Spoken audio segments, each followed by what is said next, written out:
안녕하세요. 사연 읽어주는 남녀입니다. 오늘도 와주셔서 감사드리며 그럼 오늘의 사연 바로 소개해드리겠습니다. 안녕하세요.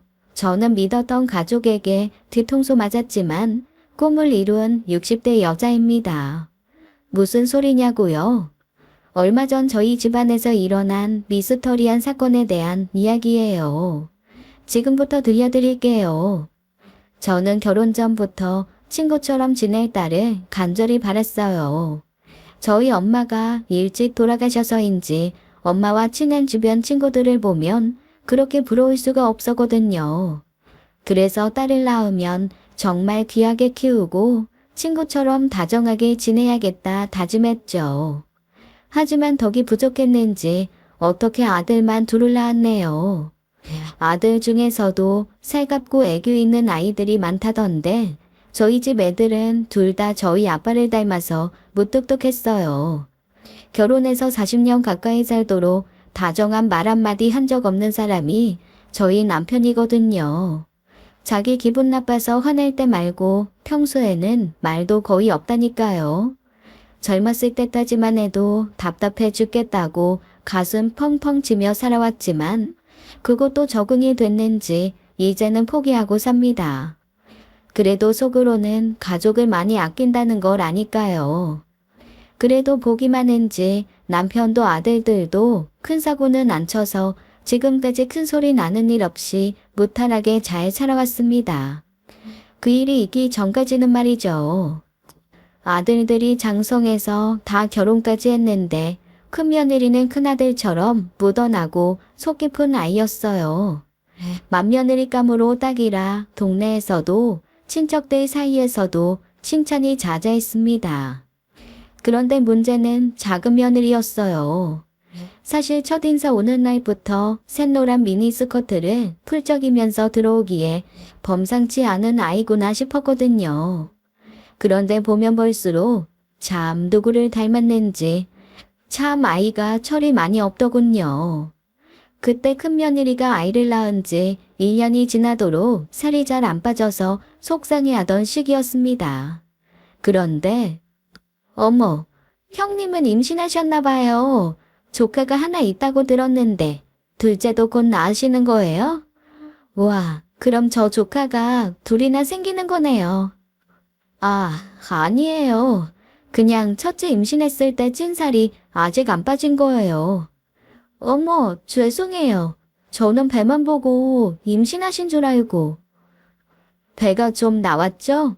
운동도 많이 하고 있는데 이상하게 살이 잘 안 빠지네요. 네가 살이 찌긴 뭘 쪄. 딱 보기 좋은데. 지금도 밖에 나가면 다들 아가씨로 볼걸? 그렇지 않니? 그럼요. 아가씨가 꼭 날씬하라는 법은 없으니까요. 근데 애기 낳으면 살 빼기 어렵다는 말을 듣긴 했는데 진짠가 보네요. 배가 좀 나왔어도 아가씨 같으세요. 자기야, 나는 살찌기 싫은데 애기 낳지 말까봐. 낳아도 한 10년 뒤에나 낳을까? 상견례 자리에서부터 이런 말을 해서 큰며느리를 속상하게 만들었답니다. 사람이 나쁜 건 아닌데 말과 행동을 좀 생각 없이 하는 유형이랄까요? 그냥 우리가 좀 참고 넘기면 되겠지 했는데 그것 때문에 크고 작은 문제들이 자꾸 생기더라고요. 시누이가 집에 놀러 온 적이 있는데 눈이 찐해서 콤플렉스인 사람한테 쌍꺼풀이 잘 됐다고 해서 한 소리 들었고요.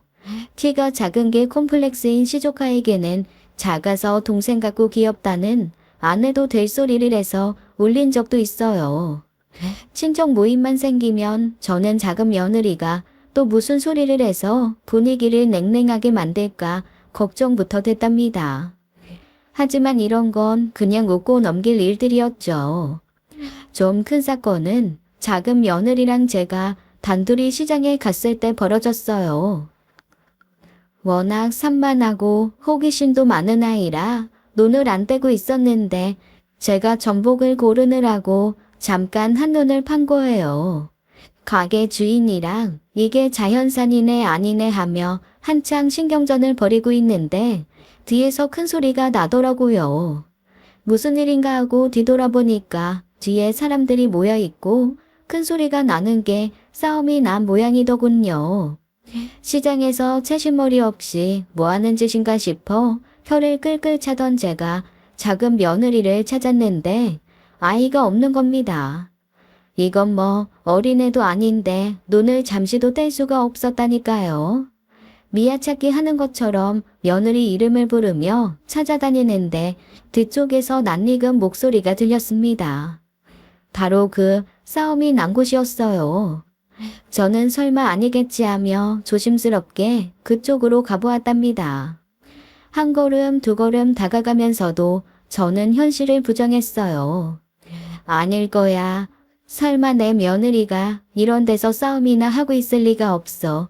그런데 설마가 사람 잡는다더니 거기서 싸우고 있는 사람이 바로 제 둘째 며느리였어요. 아니 새아가 너 지금 여기서 뭐 하는 거니? 어머님, 글쎄 이분이 여기서 명품 짝퉁 신발 팔고 계시는 거예요. 손님이 사려고 하시기에 저 걱정돼서 그거 짝퉁이라고 혼잣말 한 것뿐인데 사장님이 화를 내시잖아요. 아니 그냥 짝퉁이라고만 했으면 내가 말을 안 해. 박음질이 구리다는 둥, 로고가 삐뚤어졌다는 둥, 그거 신으면 없어 보인다는 둥. 아니 왜 남의 가게 와서 장사 회방을 놓는 거야. 이게 짝퉁이든 짝짝이든 그쪽이 무슨 상관이냐고. 저는 이 신발 제가 백화점에 산 거라 진짜가 집에 있단 말이에요. 그래서 짝퉁인 걸 잘 아니까 말씀드린 거죠. 다른 분들이 속아서 사실 일 없도록이요. 백화점에서 샀든가 말든가 안 물어봤어. 애초에 시장에서 2, 3만 원에 파는 신발이 명품이라고 생각할 사람이 어디 있어요? 자기 빼고는 다 바보 천치로 하는 거야? 제가 틀린 말 한 건 아니잖아요. 그리고 이렇게 짝퉁 물건 파는 건 불법 아닌가요? 아이 아가씨 웃기네. 그래서 시장에 경찰이라도 부르게요. 그거 좋은 생각이네요. 안 그래도 저희 삼촌이 경찰이셔서 제가 준법 정신이 투철하거든요. 거기 과일들 국내산이라고 써있는 건 다 맞는 거예요? 그 채소들은 다 유기농 맞아요? 경찰 부르면 다 밝혀집니다. 뭐 이런 여자가 다 있어. 여기 하루 벌어 하루 먹고 사는 사람들이 대부분인데 그거마저 뺏겠다고? 당신이 인간이야? 둘째 며느리네 시장 상인들을 다 적으로 만들려고 작정한 사람 같더군요. 하지만 진짜로 아기가 있는 건 아니었어요. 학교 다닐 때 공부를 못한다는데 지적인 부분에 컴플렉스가 있다 보니 조금이라도 아는 게 있으면 신나서 나서거든요. 자기한테 있는 명품 신발의 짝퉁을 보니 그냥 아는 척 하고 싶었던 거죠. 저는 상인들이 때로 달려들어 화내는 걸 겨우 말려가며 둘째 며느리를 데리고 나왔습니다. 애가 외국에 살다 와서 아무것도 모른다, 한국말도 잘 못한다, 그런 이상한 거짓말까지 해가면서요. 근데 이 일로 큰아들이 좀 곤란해졌나 봐요.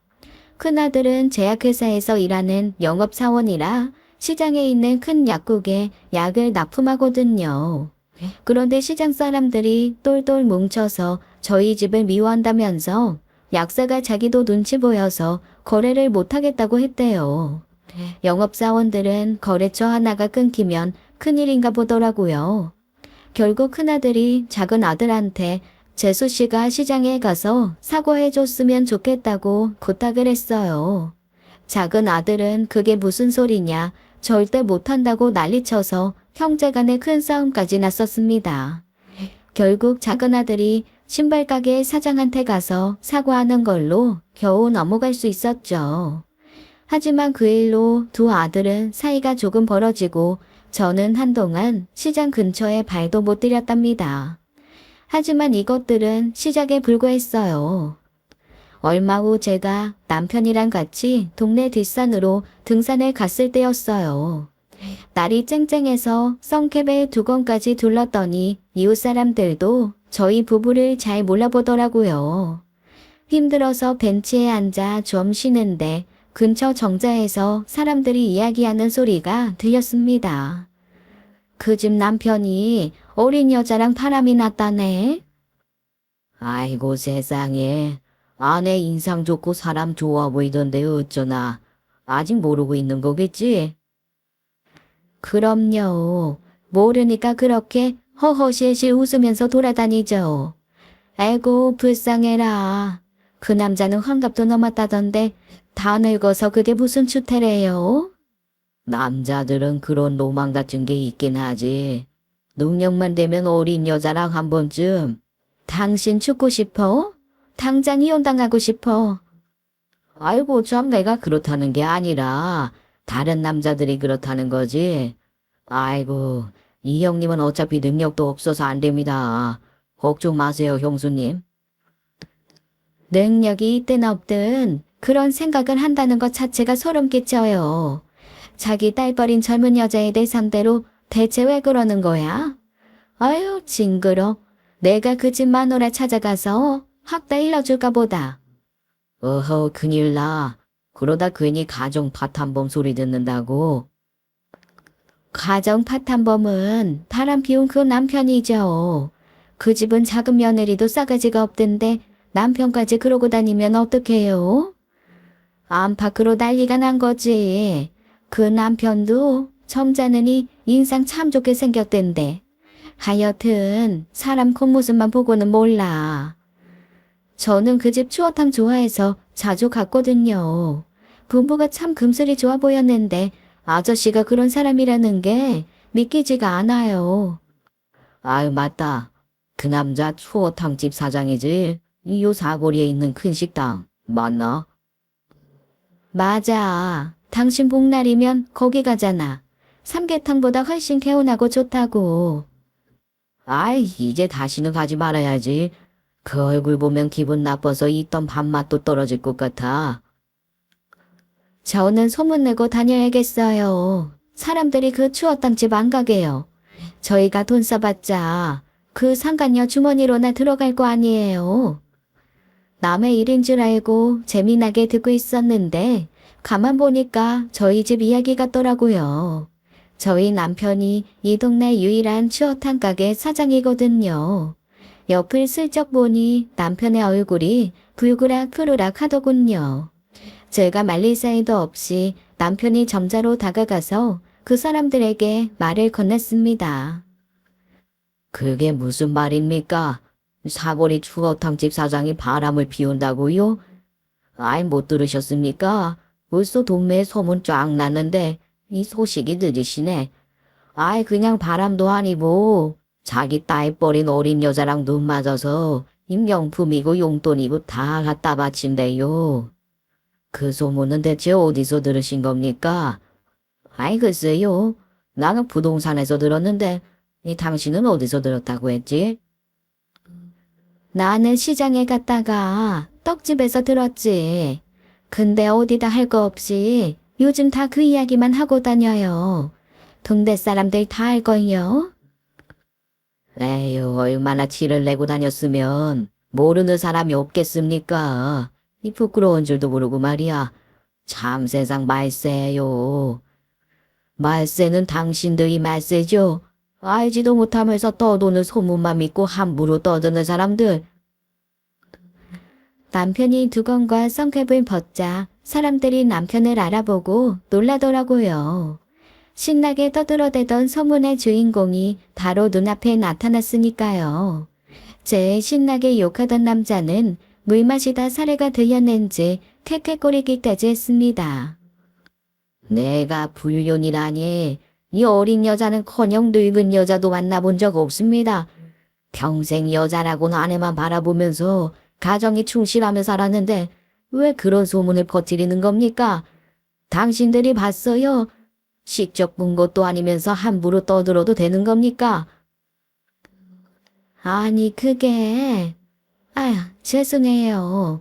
전 동네 사람들이 하도 그러기에...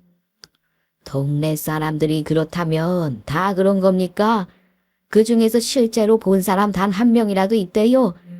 당신들은 그냥 재미로 떠드는 건지 몰라도 장난으로 던진 돌에 개구리는 맞아 죽습니다. 말도 심하고 사세요.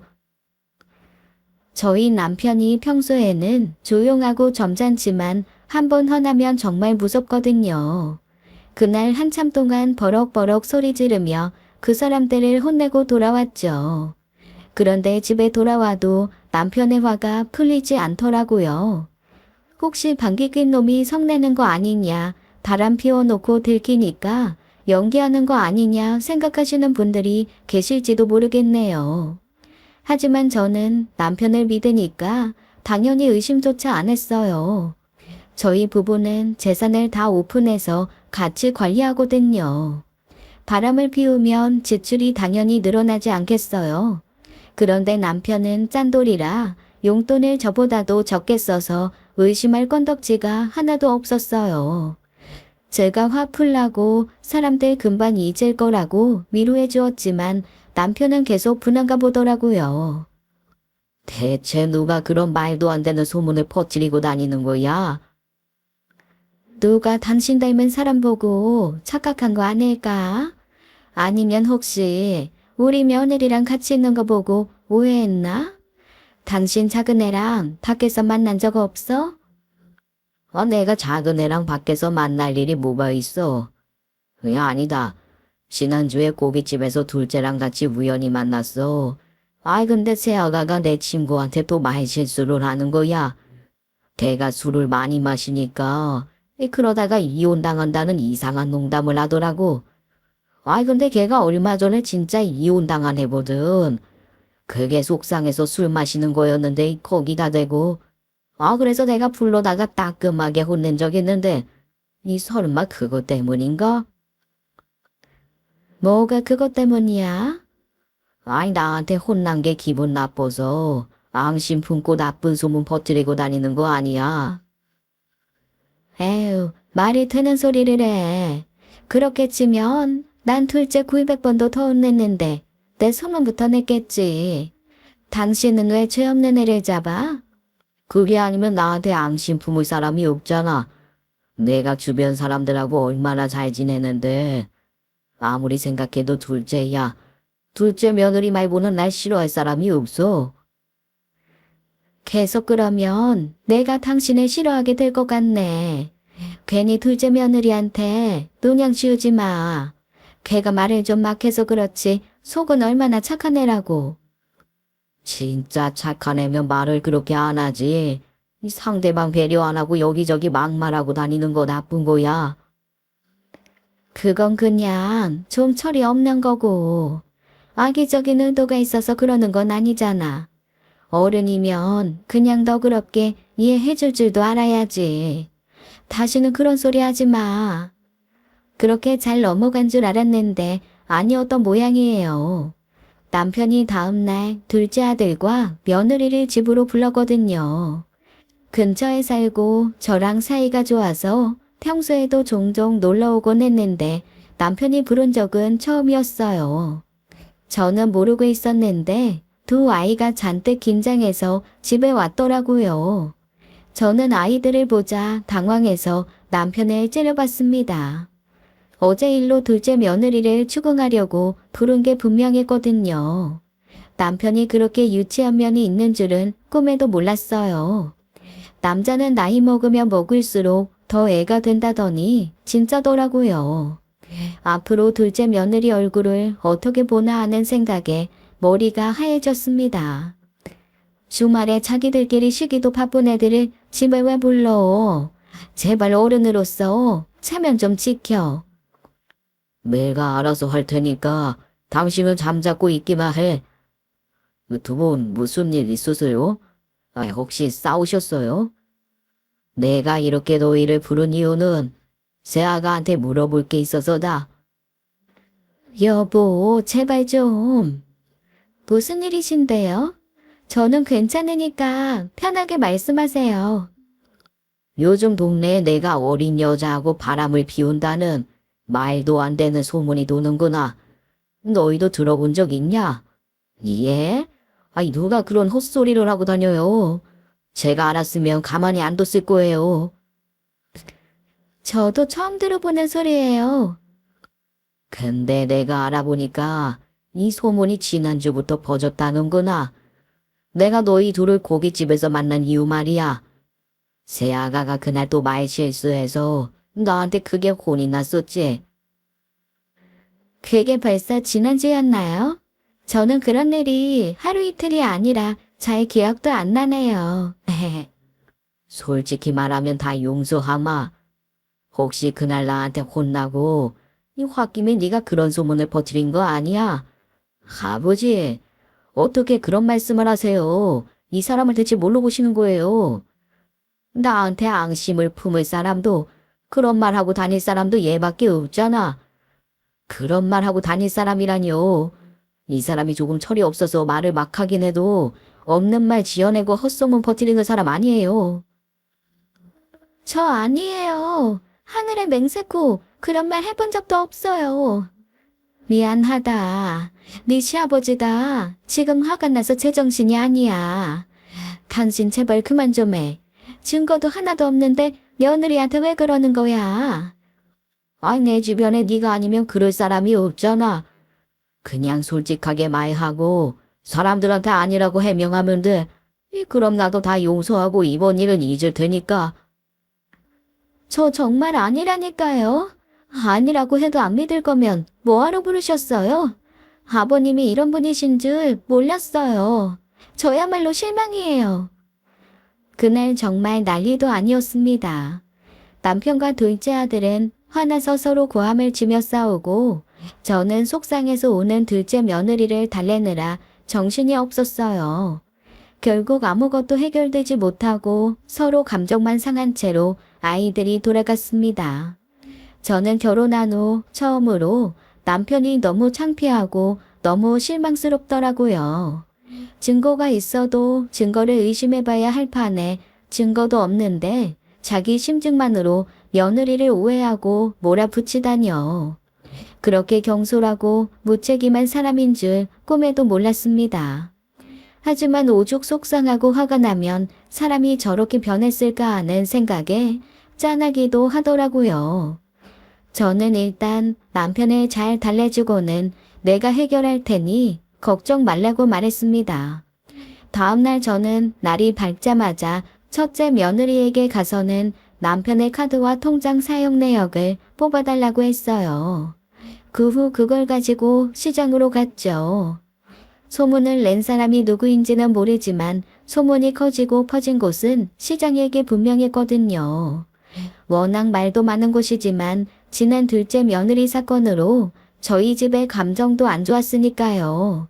저는 말 많은 걸로 유명한 떡집 사장에게 찾아갔습니다. 그랬더니 또 저희 이야기를 하고 있는 건지 뭔지 대여섯 명이 모여 쑥덕거리고 있더라고요. 저는 테이블 위에 제가 뽑아온 자료들을 올려놨습니다. 내 남편이 어린 여자랑 바람나서 명품이고 용돈이고 다 준다는데 그 돈 다 어디서 났냐고요. 내 남편은 한 달 용돈 30만 원도 채 안 쓰는 짠돌이 중에 짠돌이라고요. 그리고 집안 재산은 다 공동명의라 혼자 못 빼가고 나간 돈이 없는데 대체 어떻게 그런 짓을 하느냐고요. 제가 남편의 카드 사용 내역을 보여주자 다들 꿀먹은 벙어리가 되더군요. 명품은 무슨 고작해야 국밥집 7,000원, 슈퍼마켓 5,000원 그런 것들이 전부였거든요. 저는 한 번만 더 그런 헛소문 퍼뜨렸다가는 명예훼손에 모욕죄로 고소할 거라는 엄포까지 놓고 돌아왔습니다. 그 일이 또 소문이 났는지 헛소문이 금세 사그라들더라고요. 저는 남편을 닥달해서 둘째 며느리에게도 사과하게 만들었습니다. 남편은 끝까지 의심을 버리진 않았지만 그래도 제 성화에 못 이겨 사과를 했어요. 그 일의 범인을 잡지는 못했지만 그래도 일이 잘 끝났으니 다 해결됐다 싶었죠. 그런데 해결된 게 아니더라고요. 저희 집을 괴롭히는 악성 소문은 이제 시작이었습니다. 남편 사건이 있고 2달 정도가 지났을 때였어요. 오랜만에 큰아들과 며느리가 놀러와서 같이 저녁을 먹고 쉬는데 갑자기 초인종이 울리더라고요. 무슨 일인가 싶어 나가보니 둘째 며느리가 밖에서 펑펑 울고 있었습니다. 놀란 저는 얼른 아이를 들어오게 하고 따뜻한 차를 가져다 주며 물었어요. 대체 무슨 일이 생긴 거야? 왜 오는지 말을 좀 해봐. 어머님 둘째 아들 너무 이상해요. 어떻게 자기 아내한테 그런 막말을 할 수가 있어요? 막말을 했다고요? 재수 씨가 아니라 동생이요. 네, 넌 조용히 하네. 둘째가 뭘 어쨌는데. 동네에 또 이상한 소문이 도나 봐요. 이번에는 남편이 바람 피운다는 말도 안 되는 소문이요. 식당에서 사람들이 이야기하는데 저는 그 말 안 믿어서 그냥 코웃음 쳤거든요. 근데 남편이 제가 그 소문 퍼뜨린 거 아니냐고 그럴 사람 저밖에 없다고요. 세상에, 그놈 자식이 그런 말을 했어? 내가 이놈을 아주 단단히 혼쭐을 내줘야지. 우리 며느리가 그럴 리가 없는데 말이야. 그렇죠? 혹시 어머님은 절 믿어주실 줄 알았어요. 얼마 전에 저희가 싸우긴 했지만 아무리 그래도 제가 왜 그런 소문을 퍼뜨리겠냐고요. 그래봤자 제 얼굴에도 먹칠하는 거잖아요. 그렇지. 남편이 바람 피운다는데 아내가 좋을 게 뭐야. 그런데 남편은 제 말을 안 믿어요. 저번에 아버님이 그러셨던 거랑 똑같이 계속 저밖에 그럴 사람 없다는 말만 해요. 어머님, 저 결혼 잘못됐나 봐요. 어떻게 남편이 저한테 그럴 수가 있어요? 저는 저에게 안겨 엉엉 우는 둘째 며느리가 안타까워 한숨을 내쉬며 등을 토닥여 주었어요. 남편한테 그런 억울한 의심을 받으면 저라도 열이 뻗칠 것 같더라고요. 한참을 그렇게 달래주고 있는데 다시 초인종 소리가 들렸습니다. 둘째 아들이었죠. 저는 문을 열자마자 아들의 등짝부터 세게 후려쳤어요. 너 미쳤어? 어떻게 그런 말도 안 되는 소문만 믿고 네 아내를 의심해? 엄마가 모르셔서 그래요. 저도 진짜 속상해 죽겠다고요. 제가 괜히 그러겠어. 쟤도 다 이유가 있겠지. 어서 들어와서 자세히 좀 말해봐라. 아니, 식당에서 밥 먹고 있는데 아줌마들이 그러더라고요. 추어탕집 남자가 어린 여자는 바람 피운다더니 그 집 둘째 아들놈도 서울에 처벌 두고 산다고. 그 아버지의 그 아들이라고요. 내가 어린 여자를 만난다니. 그 이야기 그때 낯금 난 거 아니었어? 그랬는데 이번에 제 소문까지 돌면서 부전자전 스토리로 엮여서 같이 도나봐요. 내가 진짜 어이가 없어가지고. 그건 그 사람들이 잘못한 건데 왜 죄 없는 네 아내를 잡어? 저번에 아버지 말씀 들을 때까지만 해도 저도 설마 했거든요. 근데 이번에도 딱 제가 이 사람이랑 싸우고 난 뒤에 그 소문이 시작됐어요. 얼마 전에 얘가 제 친구한테 보톡스 맞은 거 아니냐고 하기에 제가 화냈거든요. 남 외모에 대해서 그렇게 함부로 말하는 거 아니라고요. 저는 진짜 시술이 너무 잘 되신 것 같아서 한 말이거든요. 그렇게 좋은 병원 있으면 저도 추천받고 어머님께도 말씀드리려고요. 내 친구가 안 했다는데도 굳이요. 그래서 그날 제가 말 조심하라고 엄청 화냈어요. 근데 제가 물어보니까 그 지운 것도 소문이 돌기 시작했대요.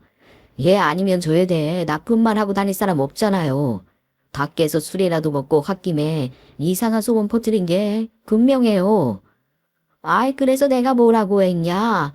둘째 며느리가 분명하다고 할 때는 아니라고 그런 게 펄쩍을 뛰더니 저번에 시장 사건부터 한 말씀 드려야지 하긴 했는데 재수씨, 제발 말 조심 좀 해주세요. 저는 정말 아니라니까요. 술김에 그랬겠지. 당신 술 마시면 자기가 한 말도 잘 기억 못하잖아. 아무리 술을 마셔도 내가 미쳤다고 그런 말을 해? 난 거짓말도 안 하고 밖에서 당신 욕은 더더욱 안 해. 술 마시면 그게 조절이 잘 안 되더라. 그러기에 조심했어야지 동서. 재수씨 입 때문에 언젠간 한번 큰 사고 터질 줄 알았어요. 당장 나가서 해명하고 오지 못해. 너 때문에 집안꼴이 이게 다 뭐냐? 저 빼고 온 식구가 한마음으로 둘째 며느리를 범인이라 확정지으며 비난하더라고요. 잠자코 듣고 있자니 속에서 화가 부글부글 끓어올랐습니다. 둘째 며느리는 억울해서인지 다시 펑펑 울기 시작하더라고요. 울면 다 해결될 줄 알아? 너 이제 어쩔 거야? 남편을 밖에서 첩다지 두고 다니는 나쁜 놈으로 만들어버리니까 좋냐? 다들 입 닥치지 못해? 제가 갑자기 소리를 지르자 원 식구가 조용해져서 저만 바라보았습니다. 입 닥치라는 거친 표현 같은 건 제 인생에 한 번도 써본 적이 없었거든요. 그래서 다들 놀란 얼굴로 벙쪄 있더라고요. 하지만 저는 너무너무 화가 나서 제정신이 아니었습니다. 내가 오늘만큼 우리 가족들한테 실망해 본 적이 없어. 둘째 너, 내 아내가 그런 말 하고 다니는 거 내가 봤어? 내가 직접 들었어? 증거가 단 하나라도 있어? 아이, 그건 아니지만 정황상 너무 정황상이라니. 내 소문 퍼뜨리고 다니는 사람들도 다 그런 마음으로 하는 거야. 증거는 없고 내가 본 것도 들은 것도 아니지만 사람들이 그러니까 정황상 맞겠지 않은 경솔함. 얘는 네 가족이야. 하나밖에 없는 아내고. 그런 사람을 의심하고 비난하려면 최소한 증거 하나는 있어야 하지 않겠니? 엄마나 너무 이 사람 편만 드시는 거 아니에요? 저도 오죽하면 이러겠냐고요. 나도 오죽하면 내 배로 낳은 아들을 두고 며느리 편만 되겠니? 네가 하는 짓이 하도 어이가 없고 화가 나서 그런다. 다들 똑같아. 어떻게 이 집안 남자들이 똘똘 뭉쳐서 이 작은 애 하나 잡아먹지 못해서 안달이야. 증거 하나도 없이 사람 잡는 거 밖에서 헛소문 퍼뜨리는 사람들이랑 뭐가 달라. 우리가 어디 괜히 그래? 새아가 평소 행실이 문제가 많았잖아. 우리 집안에 재 빼면 이런 문제 일으킬 사람이 될지 어디 있겠냐고. 당신이 제일 문제야. 어른이 돼서 함부로 며느리 탓이나 하면서 괜한 애 잡으니까 아들이 똑같이 배워서 하는 거 아니야. 나 당신한테 정말 크게 실망했어. 왜 아버지한테 그러세요? 저는 아버지 때문에 그러는 게 아니라 저 사람이 정말 수상해서 그러는 거예요. 세상 모든 사람이 의심할 때도 넌 얘를 믿어줘야지. 그게 부부야. 오직 너 하나 믿고 시집와서 친구 친척 다 떨어진 타지에서 외롭게 지내는 애한테 네가 어떻게 그래? 아내 지켜줄 방태는 못해줄 망정 찌르는 칼이 되지는 말아야지. 증거도 하나 없이 어떻게 아내를 의심해? 하지만 증거를 어떻게 찾아요? 아직도 정신을 못 차리는구나. 그럼 그 증거 내가 찾아줄게. 누명 벗겨지면 너 새아가 앞에 무릎 꿇고 사과하고 의심했던 사람들은 얘가 해달라는 거 다 해줘야 돼. 내가 분명히 말했어. 저는 둘째 며느리의 누명을 벗겨주겠다고 선언한 뒤 식구들을 돌려보냈습니다. 제가 새아가를 이렇게 철석같이 믿는 이유가 궁금하시죠? 지금까지 제가 며느리 흉들 소리만 했던 것 같은데 늦었지만 칭찬도 좀 하고 넘어갈게요. 저희 둘째 며느리는 가슴 아프게도 부모님이 어릴 때 돌아가셔서 할머니 손에 자랐습니다. 그래서 돌아가신 부모님 대신 저희를 부모님처럼 생각해주곤 했죠. 며느리라면 시댁 행사를 부담스러워 꺼리기 마련이잖아요. 그런데 저희 둘째 며느리는 시댁에 무슨 일이 있든 자기 일처럼 발벗고 나서는 아이였어요. 제 환갑잔치 때 그냥 외식하자는 걸 굳이 자기가 준비하겠다고 우기더라고요. 그때는 새아가에 대해 잘 모를 때라 저는 말도 못하고 내심 혼자 걱정했습니다. 그런데 비싼 호텔 한정식보다 더 맛있고 고급스러운 생일상을 차려주더라고요. 친척들마다 어찌나 칭찬을 하던지 그때 정말 어깨가 으쓱해졌어요. 피땀 흘려 키운 두 아들한테도 그런 효도는 못 받아봤거든요. 둘째 며느리의 반전 매력은 요리를 정말 잘한다는 거였습니다. 타고난 재능인지 처음 해보는 요리를 레시피 보고 뚝딱 만든 게 요리 경력 40년인 저보다 훨씬 낫더라니까요. 어찌나 맛깔나게 하는지 제가 대충 요리한 것도 작은 애가 꾸며놓으면 몇 배는 더 맛있어 보였죠. SNS에 음식 사진을 올린 게 인기가 많아서 인플루언서인가 뭔가가 돼서 돈도 많이 번대요. SNS에서 유명한 사람들을 인플루언서라고 부른다는데 그래서인지 업체에서 선물을 많이 보내주더라고요. 프라이팬이나 냄비 같은 조리도구도 받고 한우나 랍스타 같은 비싼 식재료도 많이 받아오곤 했습니다. 그러면 둘째 며느리는 자기 혼자 쓰지 않고 좋은 걸 챙겨다가 저희 집과 큰애 집에 보내주기 바빴어요. 평소에도 좋은 게 있으면 가족들 먼저 챙기고 나는 착하고 정 많은 예쁜 며느리랍니다. 그리고 새아가가 시집 온 지 얼마 안 됐을 때 다 같이 여행 가서 펜션 거실에 옹기종기 모여서 잔 적이 있었어요. 새벽에 화장실 갔다 오던 둘째 며느리가 제 쪽으로 걸어오더라고요. 무슨 일인가 싶었는데 제가 잠결에 차낸 이불을 다시 잘 덮어주며 토닥여주기까지 하고 자기 자리로 가더라고요. 그 손길이 참 따뜻해서 아직도 잊혀지지가 않는답니다. 저는 어머니가 일찍 돌아가셔서 잘 못 받아봤거든요. 엄마가 있었다면 내가 잘 때 이렇게 해주셨겠지 싶어 뭉클하더라고요. 그 뒤로 저는 둘째 며느리가 말을 아무리 밉게 해도 전혀 밉지가 않았어요. 심성은 누구보다 착한 아이라는 걸 아는데 어떻게 미워할 수가 있겠어요. 그래서 저는 둘째 며느리의 누명을 꼭 벗겨주어야겠다고 다짐했습니다.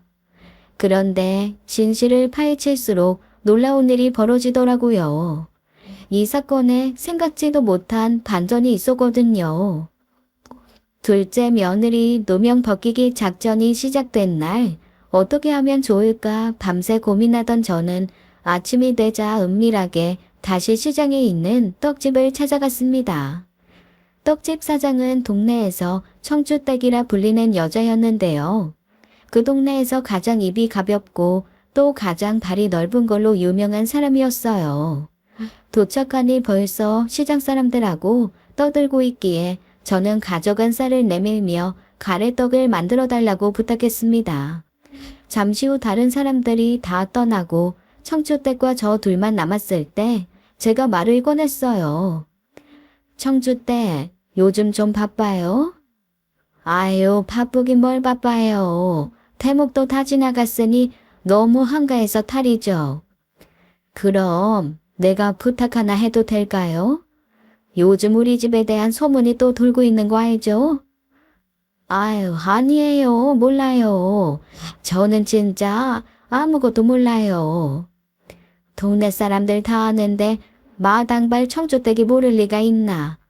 우리 둘째 아들에 대한 소문 도는 거 나도 다 들었어요. 괜찮으니까 말해봐요. 아유, 그게 절대로 제가 낸 소문은 아니고 저도 그냥 들은 거예요. 글쎄 그 집 둘째가 바람을 피우는데 서울에 그 여자 집도 마련해줬다고 왔다 갔다 하면서 첩이랑도 같이 사는 꼴이라고. 아니죠? 당연히 아니죠. 걔는 그럴 돈도 없을 뿐더러 서울 안 가본 지 오래됐어요. 주말에도 집에만 콕 박혀 있다니까. 제가 그럴 줄 알았어요. 그래서 내가 아니라고 다 부인하고 다녔거든요. 부인해봤자 아무도 안 믿을 거 나도 알고 청주댁도 알아요. 그래서 말인데요. 내가 그 범인을 찾아내야겠어요.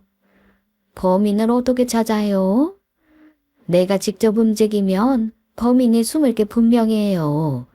그런데 이 동네에 청주댁 귀한다고 발길 안 닿는 곳이 없잖아요. 청주댁이 나 대신 좀 알아봐주면 좋겠어요. 다시 우리 가족에 대한 이상한 소문이 돌면 은밀하게 나서서 소문의 근원을 찾아봐요. 제가요? 형님, 제가 무슨 탐정도 아니고 그런 능력 없어요. 장사해야 돼서 그럴 시간도 없고요. 내가 설마 공짜로 부탁하겠어요? 범인만 찾아주면 원하는 명품 가방 하나 바로 사줄게요. 지금 명품 가방이라고 하셨어요? 저만 믿으십시오, 형님. 최선을 다하겠습니다. 청주댁은 명품을 아주 좋아하는 사람이었거든요. 카드비까지 내서 명품을 사다가 딸에게 딱 걸려서 카드를 압수당했다는 소문이 자자했어요. 그래서 명품 가방 이야기를 했더니 역시나 바로 넘어오더라고요. 청주댁의 능력을 믿는 저는 든든한 마음으로 기다렸습니다. 혹시 모르니 이 이야기는 가족들 아무에게도 하지 않았어요. 그렇게 조용히 며칠이 흘렀습니다. 저는 그동안 다시 얼굴을 가린 채 뒷산과 동네 사랑방을 돌아다니며 혹시 또 다른 소문이 없나 알아봤죠. 그렇게 일주일 정도가 지난 후 드디어 제가 기다렸던 소문이 들렸습니다. 이번엔 바로 저에 대한 소문이었어요. 그 이야기 들었어? 글쎄 추어탄 집 부부가 사실 쌍방불륜이라며? 아, 그거 나도 들었어. 그 집 둘째는 엄마가 밖에서 나온 애라던데? 어쩐지 첫째만 아빠를 빼다 받고 둘째는 하나도 안 닮았더라니. 세상에, 아이 그 아줌마 참하고 도신하게 생겨가지고 불륜이라니 상상도 안 되네. 역시 여자들은 믿으면 안 된다니까. 믿으면 안 되긴 뭐가 안 돼. 그렇게 치면 남자는 그 집 아버지랑 아들들 다 불륜이라던데 남자들이 더하지. 아, 그래도 그 집 아줌마는 진짜 관상에 불륜이 없잖아. 이 참한 심사임당같이 생겼는데 그런 짓을 할 거라고는. 원래 얌전하게 생긴 사람들이 호박씨도 잘 까고 그러는 거야. 나처럼 대놓고 괄괄하고 센 사람들이 오히려 더 착실하고 의리 있고 그래. 아이고 예 그러시던가요. 암튼 나는 이제 그 초탕집은 안 가려고. 그렇게 도덕심 없는 사람들인데 음식은 제대로 만들겠어. 맞네. 김치도 중국산 쓰면서 국산이라고 써놓고 그럴 것 같아. 추어탕도 미꾸라지 아니고 뱀장어 같은 거 넣는 거 아니야? 바보야? 뱀장어가 얼마나 비싼데. 그걸 넣어주면 땡큐 감사합니다 하고 먹어야지. 그래? 난 요리를 안 하니까 몰랐지.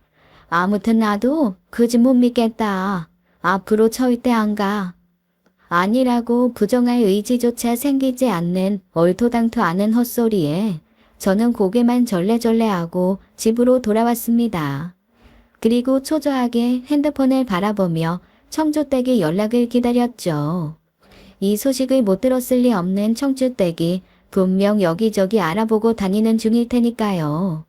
하루 종일 기다렸지만 연락이 없었고 저는 오늘은 아닌가 보다 하고 실망하며 그냥 잠에 들었습니다.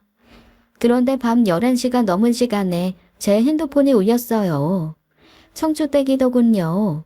선잠에 들었던 저는 금세 깨서 남편 몰래 전화기를 들고 밖으로 나왔습니다. 청주댁이 아파트 밑에 있는 놀이터로 나오라고 은밀하게 속삭이더군요. 저는 겉옷을 대충 챙겨 입고 떨리는 마음으로 청주댁을 만나러 갔습니다. 청주댁이 야밤에 혼자 비장한 표정으로 스파의 놀이를 하고 있더라고요. 왔나? 미행은 없었는지 들을 잘 확인하라 오바. 오바하지 말고 빨리 볼로만 알려줘요. 에잉, 오랜만에 재밌었는데 좀 받아주지. 제가 임무를 잘 마치고 돌아왔습니다. 처음 저한테 형님 소문에 들려준 건 과일가게 이씨였거든요. 이씨는 그걸 금은방 김씨한테 들었다고 하더라고요. 그래서 김씨한테 가보니까 본인은 철물점 전씨한테 아니 그래서 누군데요. 그래서 타고 들어가서 파악해본 결과 사실 제가 이 얘기를 해도 되는지 고민하느라 늦었네요. 괜히 화목하던 가정 탓하내는 거 아닌가 해서요. 혹시 우리 식구 중에 하나예요? 네. 하지만 가족이라면 더 알아야 하는 문제니까요. 이건 절대 명품백 때문이 아니라 형님을 위해서 알려드리는 거예요. 제 말은 믿기 힘드실 것 같아서 녹음을 해왔어요. 청주댁은 핸드폰에 녹음한 범인과의 대화 내용을 들려주었습니다. 저는 너무도 낯익은 목소리에 한번, 대화 내용에 또 한번 놀라고 말했죠. 범인은 바로 둘째 며느리가 아니라 바로 남편의 누나, 저의 시누이였습니다. 그날 뜬 눈으로 밤을 새운 저는 아침이 밝자마자 남편을 깨워서 근처에 있는 시누이의 집으로 쳐들어갔어요. 제가 왜 그러는지 모르는 남편과 시누이는 어리둥절해 하더군요. 저는 그 자리에서 청주댁에게 넘겨받은 녹음본을 틀었습니다. 국밥집 청씨한테 들었는데 초땅집 언니 부연 얘기를 형님이 하셨다면서요? 제가 도저히 믿어지지가 않아서 그래요. 아무한테도 얘기 안 할 테니까 저한테만 살짝 얘기해 주세요. 그거 진짜예요? 비밀로 해줄 거지? 그럼요. 제가 그 언니랑 얼마나 사이 나쁜지 아시잖아요. 그때 그 언니 남편 이야기하다가 걸린 걸로 저한테 얼마나 화를 내든지. 어휴, 그 뒤로 다시는 안 보고 살아요. 우리 올케가 착한 척하지만 원래는 그렇게 성격이 못됐다니까. 그래서 내가 참고 참다가 한 이야기야. 얌전한 척하지만 우리 동생 뒤에서 구윤이나 저지르고 다니는 여자라고. 그 집 둘째도 밖에서 나온 애 맞아. 저는 녹음기 재생 버튼을 끄고 두 사람을 번갈아 바라보았어요. 시누이와 남편의 얼굴이 둘 다 흑빛으로 변했더라고요. 남편은 믿을 수 없다는 눈으로 시누이를 보는데 시누이는 남편의 눈을 애써 피하고 있었습니다. 그놈아 그려다 누나였어? 아 누나가 어떻게 나한테 이럴 수가 있어? 불륜이라니 둘째가 내 아들이 아니라니. 그러게. 내가 진작 유산 공평하게 나누자고 했잖아. 네가 내 말 안 듣고 욕심 부리니까 내가 이런 짓까지 하지. 유산이요? 고작 그것 때문에 이런 파렴치한 짓을 하신 거예요? 고작이라니? 그게 돈이 얼만데. 아이 부모님이 우리한테 똑같이 나눠주셨잖아. 나한테는 땅, 누나한테는 아파트, 거의 똑같이. 아이 정확히 따지면 누나가 받은 아파트가 더 비쌌어. 그때 가격이 같았으면 뭐해. 나중에 네가 받은 땅은 거의 3배 가까이 오르고 우리 집은 한 푼도 안 올랐는데 아들만 위하던 아버지가 일부러 너한테만 좋은 거 주신 거야. 그래서 내가 땅값 오른 거 나눠달라고 말했잖아. 그 땅 아직 팔지도 않았는데 나누긴 뭘 나눠요. 말도 안 되는 변명 하지 마세요. 저희는 형님이 받은 아파트가 몰랐으면 그냥 축 하나 해드렸을 거예요. 욕심 부리신 것도 형님이고 이런 양심 없는 짓 하신 것도 형님이에요. 땅 팔았으면 나도 누나 생각해서 얼마라도 나눠줬을 거야. 아이 근데 어떻게 가족한테 이런 짓을 할 수가 있어? 나뿐만이 아니라 내 아들이랑 아내한테까지 이 누나가 사람이야? 나눠줬을 거라고 말하는 게 무슨 의미가 있니? 실제로 준 게 한 푼도 없는데 네가 그렇게 욕심 부릴 때부터 나는 우리가 가족이라는 생각 다 버렸어. 남편과 시누이는 언성을 높여가며 서로 죽일 듯이 싸웠습니다. 남편은 그렇다 쳐도 시누이는 뭘 잘했다고 계속 큰 소리를 치는지 어이가 없었죠. 아무리 말을 해도 자기가 뭘 잘못했는지 모르는 눈치였거든요. 어쨌든 저는 찾아간 목적을 달성했으니 둘만 남겨둔 채 조용히 그 집을 나왔습니다. 그리고 문 밖에 서서 핸드폰의 녹음 종료 버튼을 눌렀죠. 이 순간을 위해서 청주댁에게 녹음하는 방법까지 배워왔거든요. 내 인생에 이런 일이 생길 거라고는 상상도 못했는데 살다 보니까 증거를 모아야 하는 일도 있더라고요. 저는 그 녹음 파일을 먼저 가족 단체 카톡방에 보냈습니다. 그리고 시장으로 가서 사람들에게 녹음 내용을 다 들려주었죠. 다들 시누이가 어떻게 그럴 수 있냐며 놀라고 그동안 힘들었겠다고 저를 걱정하는 척하더라고요. 자기는 그런 소문을 안 믿었다며 모함일 줄 알았다고 이야기하는 사람도 있었어요. 그리고 이번에는 화살을 돌려서 제 시누이를 무섭게 욕하더군요. 방금 전까지만 해도 몹쓸 불륜녀라고 저를 욕하고 있었을 사람들이 얼굴을 싹 바꾸는 모습을 보니 무섭기까지 했습니다. 저는 소문이라는 게, 그리고 사람이라는 게 얼마나 무서운지 제대로 실감했어요. 어쨌든 일을 다 마친 저는 꽃집에 들러서 꽃을 한 다발 샀습니다. 그리고 저만 못 빠지게 기다리고 있을 둘째 며느리의 집으로 향했죠. 둘째 며느리는 제가 들어가자마자 달려와 저를 안아주더라고요. 얼마나 울었는지 눈이 퉁퉁 부어서는 온 얼굴이 눈물 범벅이었습니다. 제 모자란 아들은 거실에 무릎을 꿇고 앉아있더군요. 정말 감사해요. 저한테 진짜 가족은 어머님밖에 없어요. 평생 어머님한테 충성하면서 살게요. 감사하기는 아들을 저런 모질이로 키운 내가 미안하지. 다 내 잘못이다. 자식 교육을 좀 똑바로 시켰어야 하는데. 미안하고 고마운 마음에 우리 며느리한테 선물 가져왔어. 노명 벗은 거 축하한다 새아가. 저는 뒤로 감추고 있던 예쁜 꽃다발을 둘째 며느리에게 안겨주었습니다. 둘째 며느리는 한바구음 짓더니 다시 눈물을 펑펑 쏟아내더라고요.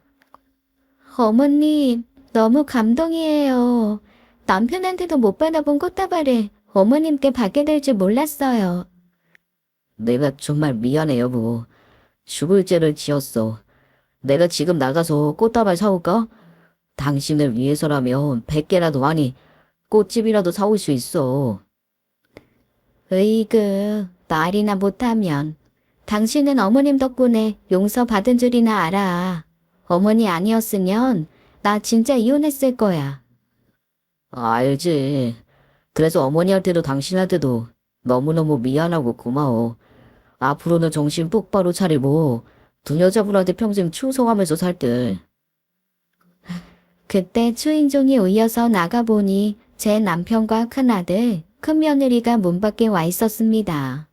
자기들 지은 죄를 아는지 민망한 얼굴로 쭈뼛대며 서 있더라고요. 저는 그 모습이 웃겼지만 짐짓 환한 얼굴로 들어오라고 말했습니다. 다들 들어오자마자 둘째 며느리에게 가서 사과부터 하더라고요. 제 남편은 무릎까지 꿇으려는 걸 둘째 며느리가 겨우 붙잡고 말렸습니다. 다들 미안해서 어쩔 줄 몰라 하니까 착한 둘째 며느리가 괜찮다고 웃어 보이더라고요. 하지만 저는 그냥 넘어갈 수 없었어요. 그게 다야?